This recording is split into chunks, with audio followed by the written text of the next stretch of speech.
Hey everyone, today I've got your Steve Jobs movie review. Apple co-founders Steve Jobs and Steve Wozniak are about to launch the latest computer in the early 1980s.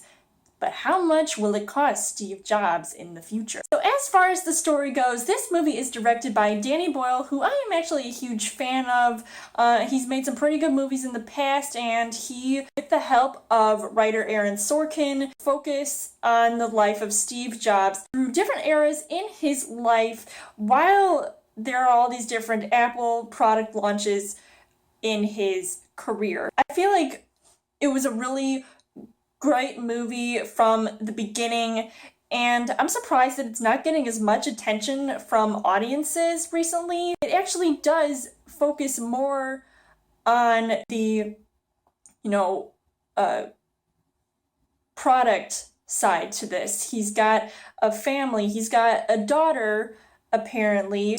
I feel like that's a side that the public really hasn't seen him in, or at least it's not a side to him that was really advertised a lot, and it was mostly about his career and the whole thing with Apple. So it was really interesting to see, how this whole thing was going to play out in the end. As far as the casting goes, Michael Fassbender, obviously, I was on board with him playing the late Steve Jobs, and I think he actually did a much better job than Ashton Kutcher did. I really loved how he just put himself completely in this role, all these mannerisms and the way he looks and the way he acts. It just, really impressed me. He just did a really fantastic job, and it shouldn't be overlooked. Seth Rogen, who plays Steve Wozniak, these two were obviously a dynamic duo ever since, Steve Jobs was first starting out in his garage. You see their relationship sort of taking its toll,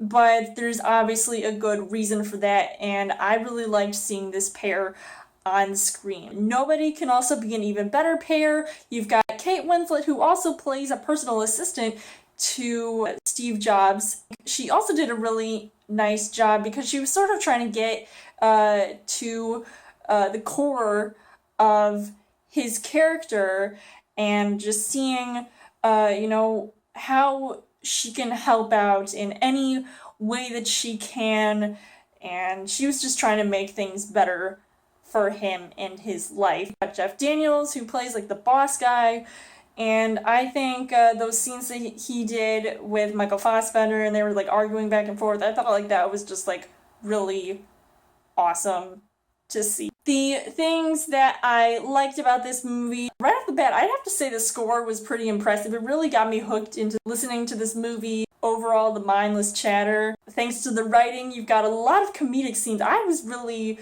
chuckling a few times in this movie, and that was really surprising. I didn't think it was going to be like that. I thought this was mostly going to be a really serious toned movie, which in a way it was, but it was going into the key products that Jobs wanted to use to change the course of the future, ergo history of technology as a whole, as far as within Apple.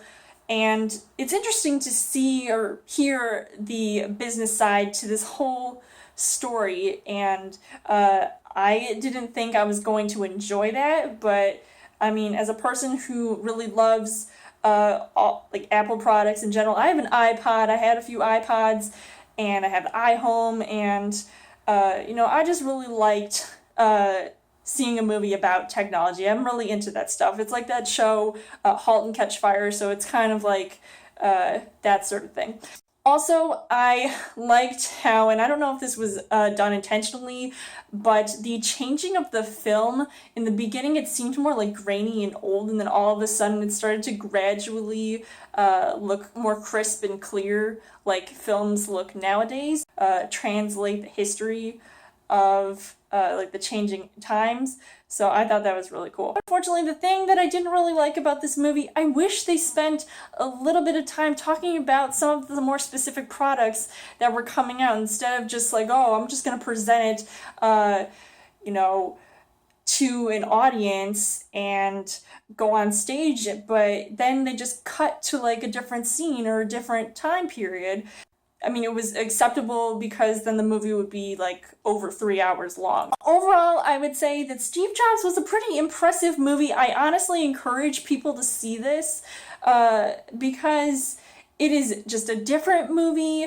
I think it has a lot of heart and soul. You know, you see a different side to Steve Jobs that hopefully was accurately portrayed. Once again, I'm not exactly sure how accurate this movie was, but I think what was seen was something that I found to be really impressive, so I might just see this movie again down the line. And I would give this 4.5 hearts on the heart rate scale, so let me know in the comments what you guys thought of Steve Jobs, and as always, you guys can subscribe to my channel. I've got more movie reviews, movie updates, coming for a big Fair Trial Thursday video. You guys can also like me on Facebook and follow me on Twitter, and I will see you guys later.